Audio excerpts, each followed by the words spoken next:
Hello everyone, welcome back to Big Gun Academy. This is Swapnil this side. Today again I am back with a video on current affairs, current events of national and international importance, जो कि आपके ND और CDS exam के लिए काफी relevant है. ठीक है, so let's start without any further delay. So the topics that we will be discussing today is first one is the SC's Supreme Court's order, the High Court, which is to publish the verdict timelines. Then royalty rationalization for critical minerals, India's support to Bhutan in their 13th five-year plan, and the Cheetah Pact between India and Botswana. Let's start with the first topic. The first topic is the SC Supreme Court's verdict, Supreme Court's order to the High Courts for the verdict timeline. ठीक है, तो Supreme Court ने recently high courts को direct किया है to publish the time taken for जजेस for reserve judgments. ठीक है, कि कभी कभी क्या होता है ना कि the court sometime reserves a judgment. Judgment देते हैं कि this is the judgment but I am reserving it, अभी तक ये फुल एंड फाइनल दे नहीं रहा हूं. तो जब भी वो जजमेंट रिजर्व करता है, जजमेंट को रिजर्व करने से लेकर उस जजमेंट को फाइनली एप्लीकेशन में देने तक जो टाइम है, सुप्रीम कोर्ट ने बोला है कि हाई कोर्ट्स अब जब भी कभी भी कोई भी वर्डिक्ट या जजमेंट को रिजर्व करेगा, तो रिजर्व जजमेंट्स के लिए जो वो टाइम यूज कर रहा है, that time has to be published by all the high courts. This order has come from the supreme court of India. अब why is this being done? Because पहला तो ट्रांसपेरेंसी. ठीक है, first thing is transparency, because people have the right to know कि उनका judiciary कैसे function कर रहा है. ठीक है, जुडिशरी को एक जजमेंट रिजर्व करके उस रिजर्व जजमेंट को देने में हमारे जुडिशरी को कितना टाइम लग रहा है, we the people ought to know that. We have the right for that. Also accountability, so that see, when you have to hold someone accountable, that why did you do this, you need to first know the facts.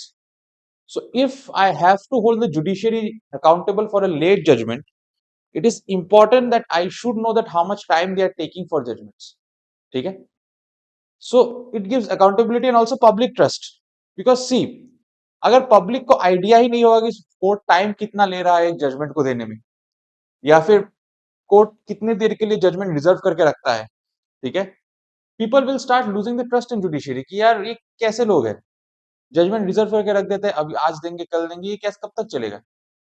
So the thing is that ये अगर एक transparent system रहता है, where you're openly telling the public that how much time you're taking for reserved verdicts, or people are being able to see that what's going on and people are being able to hold you accountable, in that case people will have more trust in the system, they'll have more trust in the judiciary.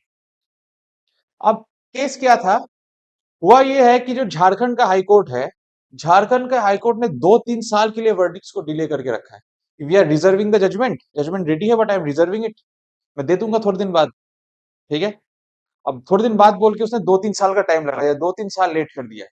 हमारे पूरे देश में supreme court, high court और lower courts को मिला के approximately 4.5 crore cases pending है.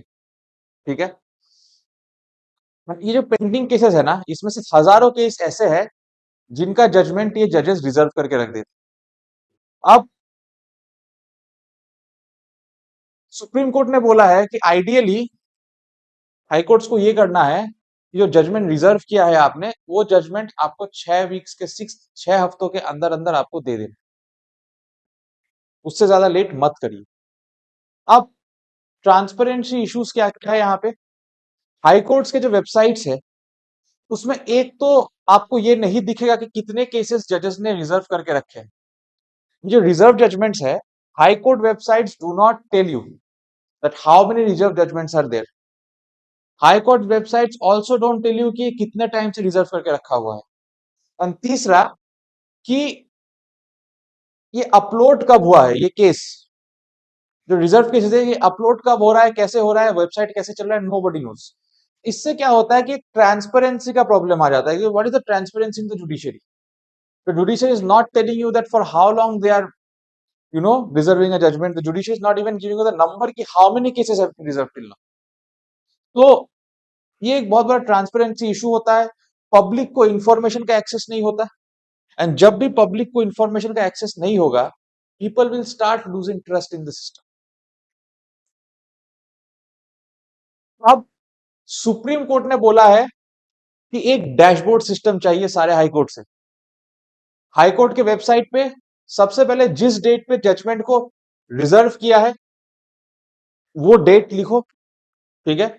फिर रिजर्व करने के बाद जिस डेट पे फाइनली प्रोनाउंस किया है जजमेंट को वो डेट भी लिखो, और जब जाके वो इंफॉर्मेशन अपलोड हुआ है कि हाँ ये जजमेंट रिजर्व किया था, इस डेट पे जजमेंट को प्रोनाउंस किया है, ये इंफॉर्मेशन जिस डेट पे अपलोड हुआ है वो डेट भी लिखो, ठीक है।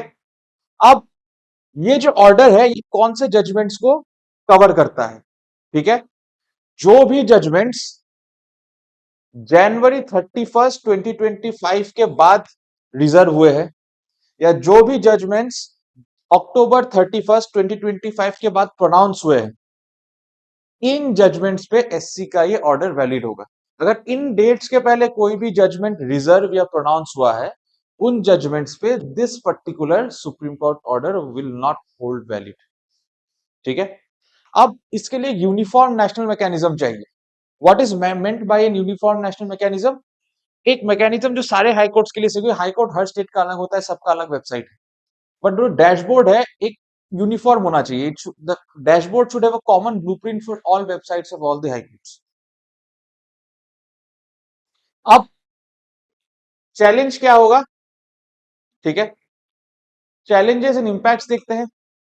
देखो, चैलेंज सबसे पहले ये कि केस लोड बहुत हैवी है, बहुत सारे केसेस पेंडिंग है। अब एक एक करके सबके रिकॉर्ड्स निकाल के उनको डालना पड़ेगा वेबसाइट, तो केस लोड हैवी होगा, ठीक है। प्लस एक पब्लिक प्रेशर का फियर रहेगा अब, ठीक है। कोर्ट को अब काम में पब्लिक का प्रेशर आएगा, ठीक है। एंड दूसरा कि कोई यूनिफॉर्म गाइडलाइंस नहीं आई है कि सारे कोर्ट्स, तो थिंक ऐसा कि मैंने कहा कि high courts are there in different states. हर हाई कोर्ट का अलग सिस्टम है काम करने का, हर हाई कोर्ट का एक अलग वेबसाइट है, अलग ब्लूप्रिंट है, अलग डैशबोर्ड है।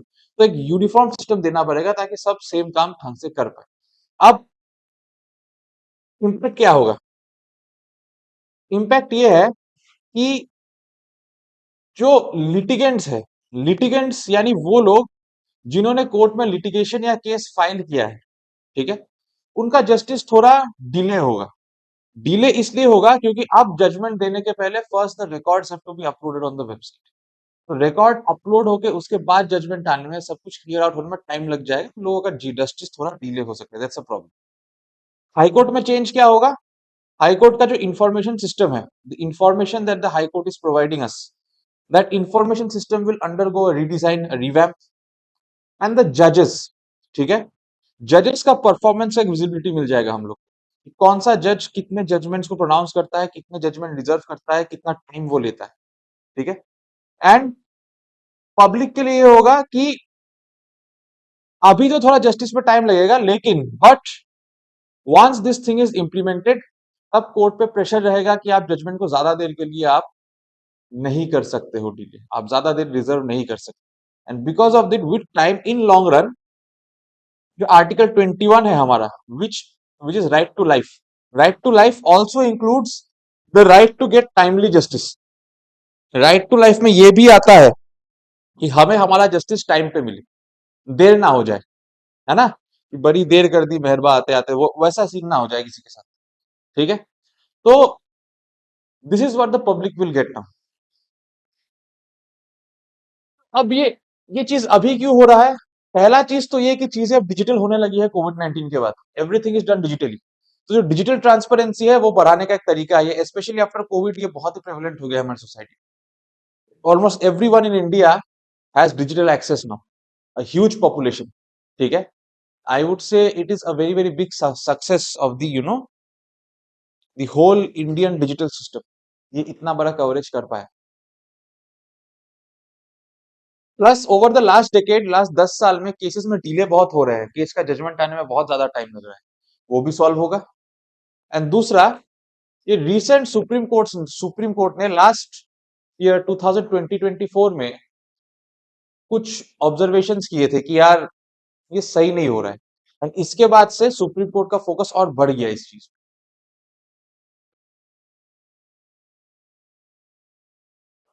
Coming to the next topic, the next topic is critical minerals royalty.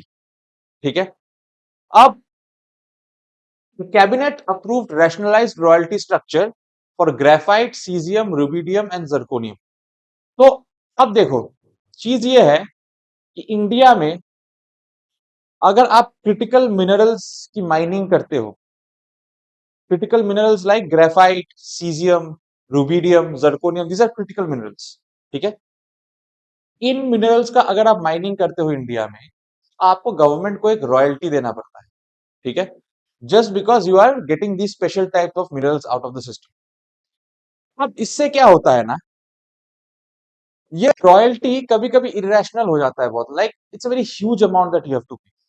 And इसके वजह से क्या होता है, लोग इन मिनरल्स की माइनिंग नहीं करते हैं, and instead of doing that वो बाहर से इंपोर्ट करके लेके आ जाते हैं, वो उनको ज्यादा सस्ता पड़ता है। अब क्या होगा, since the royalties have been rationalised, तो गोल ये देखो, गोल ये है कि इंडिया में one of the biggest issues is that India is a net importer, not a net exporter. बाहर बेच के हमें जितना पैसा मिल रहा है, उससे ज्यादा पैसा हमारा बाहर से खरीद के चला जाता है वहां। ठीक है, अब इंडिया को इंपोर्ट्स कम करने हैं, and these critical minerals actually form a very huge, a very considerable part of our imports, I would say. लोग भी क्या करेंगे, उनको रॉयल्टी में इतना पैसा चला जाता है देश में ये मिनरल्स का माइनिंग का, तो सस्ता उनको इंपोर्ट पे पड़ रहा है, दे गो फॉर इंपोर्ट्स। ठीक है, प्लस सप्लाई चेन का भी एक प्रॉब्लम होता है। अगर इंपोर्ट रुक गया या फिर इंपोर्ट में कोई इश्यू आ गया कि दूसरा देश हमें सप्लाई नहीं कर रहा है, उससे क्या होता है, देश में इन मिनरल्स का अवेलेबिलिटी कम हो जाता है, and the supply chain inside India gets affected. अब ये जो उन्होंने किया, they rationalise the royalty structure, एक रैशनल अमाउंट पे ले आए कि हाँ this is a fine amount, not too much to pay. इससे क्या होगा, पहला तो इंपोर्ट डिपेंडेंस कम होगा, जो लोग इंपोर्ट पे सस्ता ऑप्शन मिल रहा था उन लोगों को, इंपोर्ट कर रहे थे, अब इंपोर्ट करने की जगह they can directly mine it out of India. Other than that, mineral supply chain better होगा। अगर इंडिया के अंदर से ही we have the access to the minerals now, तो minerals will be much more easily available. Other than that, इससे क्या होगा, प्राइवेट पार्टिसिपेशन और बढ़ेगा, मिनरल्स का ऑक्शन होगा। अब ये नीड क्यों है, ये क्रिटिकल मिनरल्स हमारे लिए इतना इंपॉर्टेंट क्यों है? ठीक है, ये क्रिटिकल मिनरल्स हमारे लिए इंपॉर्टेंट इसलिए है क्योंकि जो इलेक्ट्रिक व्हीकल्स होते हैं, which we are going for at a large scale at this point, because India ने बहुत सारे एनवायरमेंटल प्लेटफॉर्म्स पे अपना कमिटमेंट दे के रखा है that very soon India will achieve zero carbon emissions, and to do that India has to phase out petrol cars, petrol vehicles. For that India is looking for a replacement through EVs, electric vehicles. अब electric vehicles बनाने के लिए such minerals are very very important. India चाहता है कि semiconductors, क्योंकि India mostly semiconductors Taiwan से import करता है या चाइना से इंपोर्ट करता है। नाउ इंडिया वांट्स कि they want to become a manufacturing hub for semiconductor. Recently news आया भी था कि in Assam, Assam government is trying to you know build up or bring up a huge semiconductor industry here to generate employment. अब India को manufacturing का issue है, import बहुत करते हैं, इंपोर्ट रोकना है तो सेमीकंडक्टर खुद बनाना पड़ेगा, and India is aiming to be a huge semiconductor producer, and semiconductor का प्रोडक्शन बढ़ेगा तो उससे एम्प्लॉयमेंट भी बढ़ेगा देश। तो अब सेमीकंडक्टर भी बनाने के लिए one of the raw materials that you need is are critical minerals, the minerals that we spoke about. Defense sector, we all know we have very good neighbors who sometimes have the habit of poking their nose in our business. We all know what happened in Pahalgam, we all know what happened few years back in Uri, Pulwama, उससे भी पहले और देखेंगे तो on 26/11/2008 Taj hotel Bombay, we all know what happens. ठीक है, की parts to keep ourselves strong in defence, हमें डिफेंस का इक्विपमेंट बेटर करना हो। यहां भी इंडिया चाहता है कि डिफेंस इक्विपमेंट्स इंपोर्ट ना करके देश के अंदर ही बनाए जाए, इंडिजीनियस डिफेंस इक्विपमेंट्स। अब डिफेंस इक्विपमेंट्स बनाने के लिए भी you need this minerals. These minerals are also required in aerospace, जो स्पेस में जाने के लिए हम डिवाइसेस बनाते हैं, ये जो इसरो इतने सारे प्रोग्राम्स कर रहा है, इसमें भी you need this minerals. Electronics, mobile phones and all, they require such minerals to work. अब इंडिया का, जैसा मैंने कहा, इंडिया इज वल्नरेबल। व्हाई? क्योंकि इंडिया ये सब चीजें मेजरली इंपोर्ट करता है। मान लीजिए दूसरे देश ने हमें बेचने से मना कर दिया, इंपोर्ट रुक जाएगा, तो जिन भी जगह पे इन मिनरल्स का जरूरत होता है, that production will stop, we will be in a huge trouble.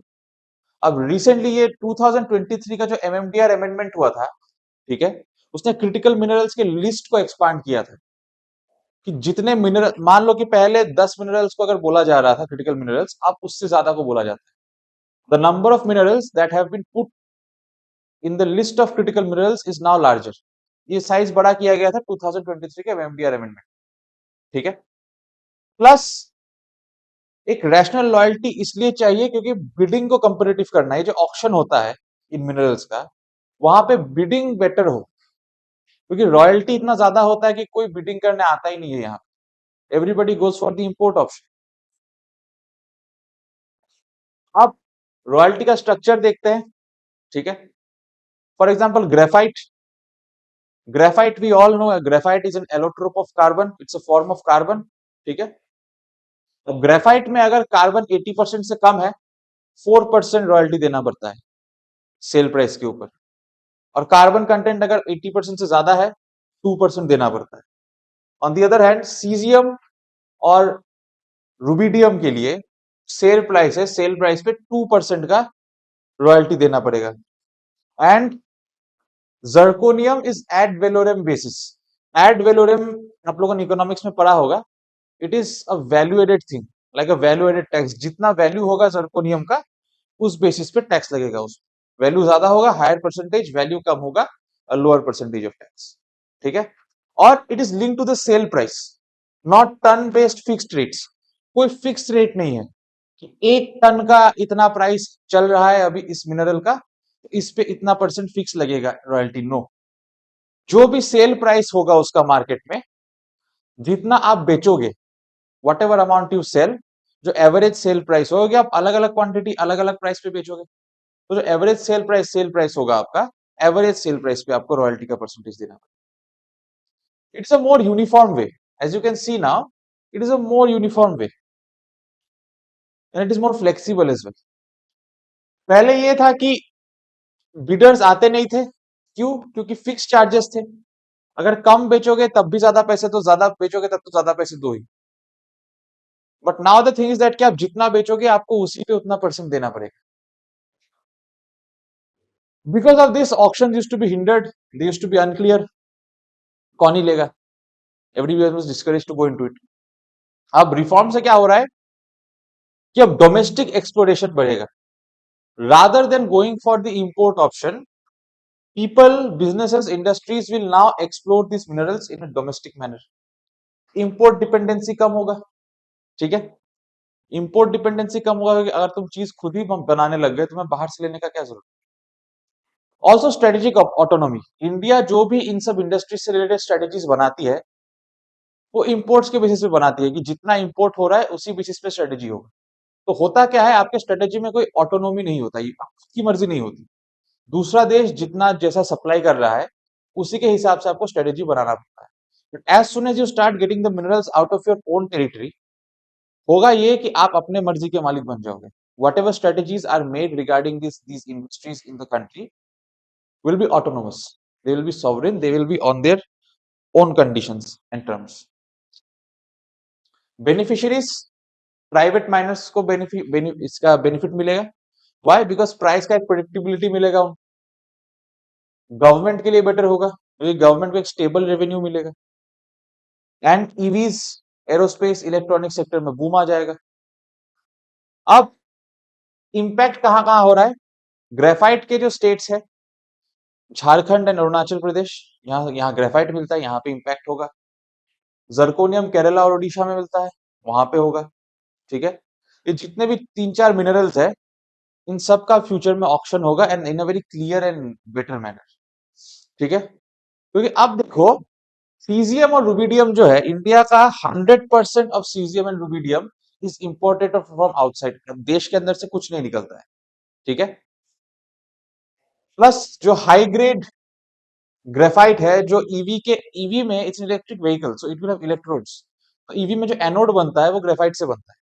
वो ग्रेफाइट भी बाहर से लाना पड़ता है, but now because of this step India will now be self sufficient in the matter.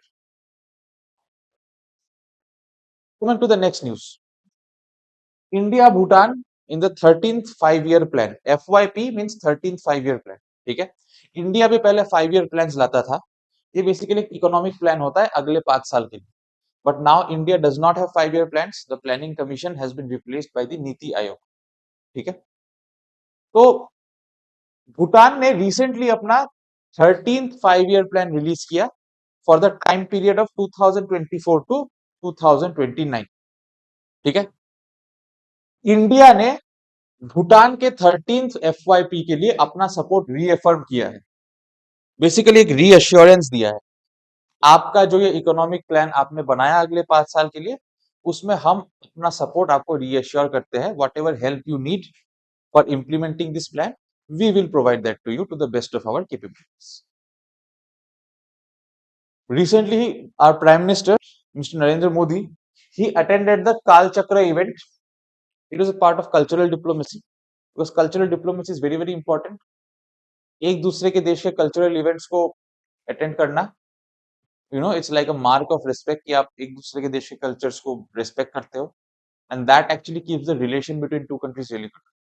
So he attended the Kal Chakra event in Bhutan recently. It was like a cultural democracy, and as we know, Bhutan का सबसे बड़ा development partner India ही है। मतलब भूटान ने जिन जिन भूटान छोटा सा country है, it does not have all the resources of its own to develop itself. Bhutan ने बहुत सारे देशों के साथ पार्टनरशिप करके रखा है for its development. India development के लिए भूटान का सबसे बड़ा पार्टनर है। India is the largest partner of Bhutan. आप इंडिया भूटान के रिलेशंस का बैकग्राउंड देखते हैं। ठीक है, India Bhutan relations can be dated back to 1949, India independent होने के ठीक 2 साल बाद। ठीक है, इंडिया भूटान का रिलेशन स्टार्ट ही हुआ है 1949 के ट्रीटी से, जो इन दोनों देशों के बीच में साइन हुआ था। ये ट्रीटी वापस से 2007 में रिवाइज हुआ है। ठीक है, इस रिवीजन के बाद India has gotten more autonomy, मतलब अपनी मर्जी का मालिक, मन मर्जी। ठीक है, क्योंकि इंडिया भूटान को बहुत से चीजों में सपोर्ट करता है। For example hydro power, security, defence, trade, क्योंकि इंडिया बहुत बिजनेस करता है भूटान के साथ। Bhutan has become a very good market for India. Even India becomes a very good market for the products of Bhutan. Connectivity, Bhutan को बहुत सारे रास्ता इंफ्रास्ट्रक्चर बनाने में इंडिया ने हेल्प किया है, even in culture and education, because Bhutan का बहुत कल्चर इंडिया के कुछ पार्ट्स के साथ बहुत मैच होता है। So India is a very very supportive of that country, even in education. Bhutan का जो लास्ट 5 year प्लान था, the 12th 5 year plan from 2019 to from 2018 to 2023 का जो प्लान था, उस इसके जस्ट पहले वाला plan, in that 5 year plan, India उस प्लान का सक्सेस इंश्योर करने के लिए इंडिया ने भूटान को करीब करीब 5,000 करोड़ रुपए से भी ज्यादा पैसों का मदद किया। प्लस भूटान का जो पावर है, भूटान जो पावर प्रोड्यूस करता है, 70% of that is exported to India. India एक बहुत बड़ा ट्रेडिंग पार्टनर है, इंडिया से बहुत पैसा मिलता है in the form of trade. Even जो डोकलाम इशू है इंडिया और चाइना के बीच में, भूटान उसके लिए बहुत बहुत क्रूशियल है, बिकॉज भूटान इंडिया और चाइना के बीच में आता है। It's like a buffer state. ठीक है, कि दो बड़े देशों के बीच में एक छोटा सा एरिया। तो एज अ बफर स्टेट ये बहुत इंपॉर्टेंट है कि India should have good relation with Bhutan, क्योंकि अगर भूटान से हमने दुश्मनी कर ली और भूटान ने फिर चाइना से दोस्ती कर ली, देन भूटान के through China will have an easy access into the Indian territory. Even Assam shares a border with Assam, which is the gateway of the north east. North east का मेन स्टेट जो है, it shares a border with Bhutan. So Bhutan going into the hands of China will make sure that the Chinese have an easy access, an easy opening into the Assamese territory. अब इसका geopolitical importance क्या है? As I said, Bhutan comes between India and China. अगर हम भूटान के साथ अच्छे relations रखेंगे, भूटान विल मेक श्योर कि चाइना को भूटान के थ्रू इंडिया आने का कोई रास्ता ना मिले। दूसरा, ये चाइना बाउंड्री टॉक्स को पुश करता रहता है।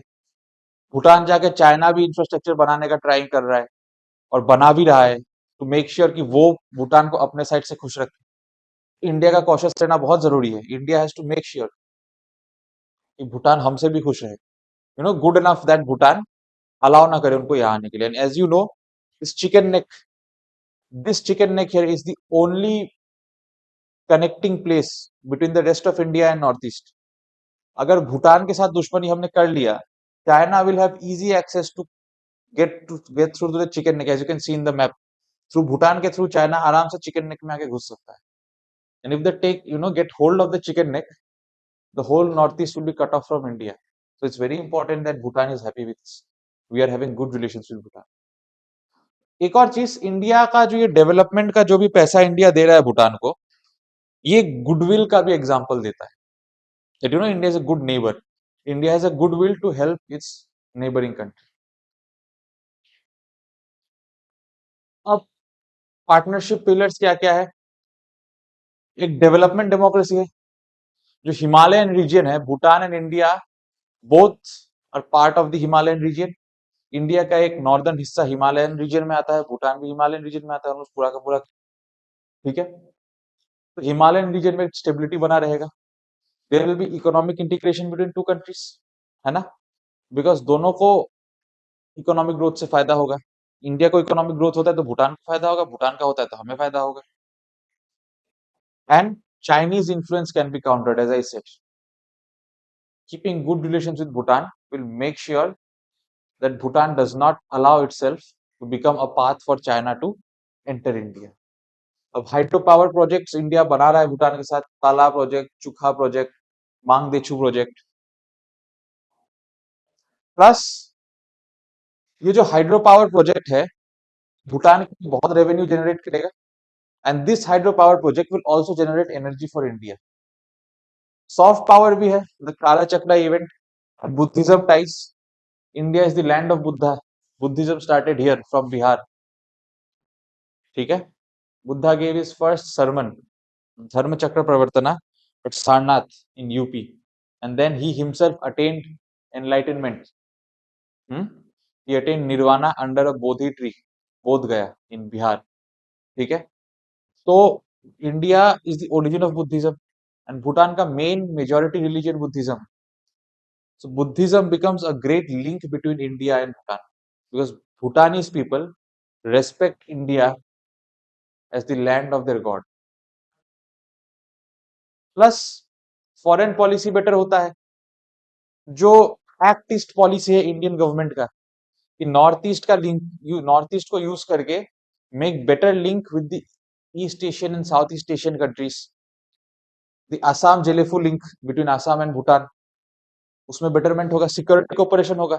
इंडिया भूटान को चाइना से सेफ रखेगा। Bhutan will also make sure कि China is not getting through the country into India. और प्लस एक neighbourhood first policy, that I am a good country, I am taking care of my neighbourhood, वो एक अच्छा image बनाता है आपको। Future areas क्या क्या हो सकता है? The Gelephu mindfulness city, Bhutan एक स्पेशल इकोनॉमिक जोन बना रहा है, boost up corporates and private sector participation. India can cooperate on that.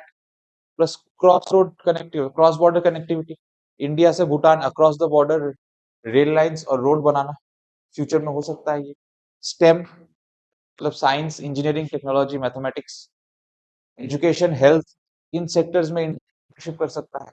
Even as I discussed just a while back, India has a very great digital infrastructure. UPI is a huge success in India. We all know that. तो digital infrastructure में India can partner with Bhutan, इससे भूटान का भला होगा, हमारा भी भला होगा। Next, coming to the last topic of the day, India Botswana cheetah pact. तो रिसेंटली इंडिया और बोत्सवाना के बीच में, Botswana is a country in Africa, India और बोत्सवाना के बीच में एक पैक्ट हुआ है कि बोत्सवाना इंडिया में 8 चीतास भेजने वाला है। Botswana going to send 8 cheetahs to India. ठीक है, और इन चीतास को कहां रखा जाएगा? They will be kept in the Kuno national park in Madhya Pradesh, MP. देखो, अब चीता आएंगे, हो सकता है कि उनके अंदर कोई बीमारी वगैरह हो, डायरेक्ट छोड़ देंगे दूसरे चीतास को बीमारी हो जाएगा। तो पहले इंडिया लाके उनको क्वारंटीन में रखा जाएगा अकेले, just like we were staying in COVID, to make sure कि उनके बॉडी में कोई बीमारी वगैरह तो नहीं है, होगा भी तो उनको अकेले में ट्रीट किया जाएगा। आफ्टर दैट क्वारंटीन खत्म होने के बाद cheetahs will be released into the Kuno national park in Madhya Pradesh. अब बोट्सवाना कहाँ है? As I said, Botswana is a landlocked country. Landlock मतलब as you can see in the map, Botswana के आसपास कहीं भी ओशन नहीं है, बोट्सवाना हर तरफ जमीन से घिरा हुआ है। Botswana is a landlocked country, it is towards the southern part of the African continent, ठीक है। एंड बोट्सवाना का कैपिटल है गैबोरोन, ठीक है, Gaborone. Botswana is part of the Kalahari ecosystem, जो कालाहारी डेजर्ट है, कालाहारी डेजर्ट का इकोसिस्टम है, that ecosystem covers areas of Botswana as well, ठीक है। और उस इकोसिस्टम में वाइल्ड चीता का पॉपुलेशन बहुत ज्यादा है, it is a very good place for cheetah population. इससे क्या होता है कि इंडिया का जो कंजर्वेशन कैपेबिलिटी है, India capability to conserve species, उस पे अब दुनिया का ट्रस्ट बढ़ेगा, because India lost its cheetah population back in 1950s and 60s, as far as I remember. So now India is bringing back cheetahs into its ecosystem. This will make the world trust India more in its conservation efforts. ठीक है, अब चीता conservation का role देखते हैं, ठीक है। Botswana जो है, बोट्सवाना में वाइल्ड चीतास का one of the largest population है, वाइल्ड चीता का one of the largest population आपको बोट्सवाना में मिलेगा। प्लस बोट्सवाना में चीता कंजर्वेशन के लॉज बहुत स्ट्रांग है, and that is one of the reasons कि चीता बहुत ज्यादा है वहां। It has the Kalahari Desert ecosystem and the Okavango Delta ecosystem. In ecosystems में चीता का पॉपुलेशन बहुत थ्राइव करता है, नेचुरल एडवांटेज भी है बोत्सवाना। प्लस इंडिया को एक जेनेटिकली डाइवर्स चीता पॉपुलेशन मिलेगा। अभी तक इंडिया हैज गॉटन चीता from Namibia, from south Africa. Now see, if you keep getting चीतास from one place, अब देखो अलग रीजियंस के, मतलब सेम जानवर अगर अलग रीजियंस का हो तो उसके जीन में थोड़ा ना थोड़ा तो कुछ डिफरेंट होगा ही। अगर आप एक ही जगह से जानवर लाते रहोगे तो एक पर्टिकुलर जेनेटिक कॉम्बिनेशन का जानवर ही आता रहेगा। बट जब भी आप अलग, जैसे आप इंसानों को ही देखो ना, me in Assam, I might have a different genetic, build up in my body, but a person sitting in Maharashtra or somewhere in Haryana will have a different genetic makeup. अब जैसे आप चीता को अलग अलग जगह से ला रहे हो, आपको चीता के पॉपुलेशन में जेनेटिक डाइवर्सिटी मिलेगी, because they are coming from different regions, and this will make sure that India has genetically diverse cheetah. ऐसा नहीं कि एक टाइप का चीता एक ही रीजन से, ठीक है। So that is it for today's video. 4 important topics we have discussed. I hope it was a helpful video for you all, ठीक है। Kindly go through the video. If you have any doubts, you can come up in the comment section, ठीक है। We'll get back to you on that, and have a great day ahead. Bye bye. Jai Hind. See you all again.